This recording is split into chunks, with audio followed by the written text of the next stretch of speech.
This is the best part of being a cabin crew. Hello everyone, welcome to my Saudi layover vlog. আমি আমার dinner বানাচ্ছিলাম যেটা ফ্লাইটে carry করব। আজকাল আমি ফ্লাইটের খাবার অ্যাভয়েড করার চেষ্টা করছি। আর আমি যখন পৌঁছালাম তখন বাজে রাত ৩টে।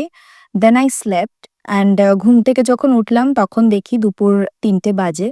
আর এখানে এত গরম যে এসি ছাড়া এখানকার লোক কিভাবে যে সার্ভাইভ করে আই হ্যাভ নো আইডিয়া। তো here I'm getting ready to go out.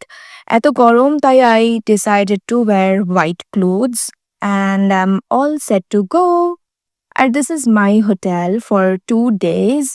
এখানে এরম ফটোশুট করার জন্য ছোট, ছোট কর্নার ডেকোরেট করা যেখানে আমি আর আমার কলিগ প্রচুর ফটো ভিডিও শুট করেছি। And the best part is road cross করার সময় না তোমাকে দাঁড়াতে হয় না। তুমি যদি রাস্তা ক্রস করো দেন গাড়ি দাঁড়িয়ে যায়। Then we took a cab and went for shopping যেখান থেকে আমি অনেক কিছু কিনেছি। বাট এগুলো সব শপিং ব্লগে আমি শেয়ার করব তোমাদের সাথে তাই এখানে আর দেখাচ্ছি না। দেন এত গরম লাগছিল বলে we had some ice cream and the shopkeeper he was from Pakistan but he was too nice to us যে তোমাদেরকে কি বলবো। দেন আমরা যাই আলবেক কারণ খুব খিদে পেয়ে গেছিল। অ্যান্ড আমি যেটা দেখলাম মোস্টলি পাকিস্তানি অ্যান্ড বাংলাদেশি লোকজন এখানে। And this is all about my Saudi vlog. Thanks for watching.